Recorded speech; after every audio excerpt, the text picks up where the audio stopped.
અને વાત સુરતની કરીએ કે જ્યાં માંડવીનું અરેઠ ગામનું બીજા દિવસે પણ બજાર સજ્જડ બંધ જોવા મળ્યું. સ્ટોન ક્વોરીઓ બંધ કરાવવા મુદ્દે ગ્રામજનો દ્વારા બજાર બંધ રાખવામાં આવ્યું.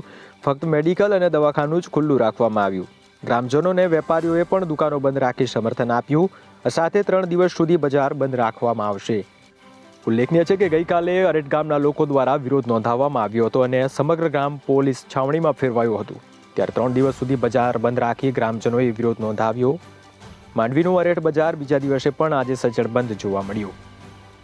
ગામની આજુબાજુમાં ચાલતી સ્ટોન ક્વોરીઓ બંધ કરાવવા મુદ્દે ગ્રામજનો દ્વારા રજૂઆત કરવામાં આવી હતી. ત્યારે સ્ટોન ક્વોરીઓ બંધ કરાવવા મુદ્દે ગ્રામજનો દ્વારા બજાર બંધ રાખવામાં આવ્યું.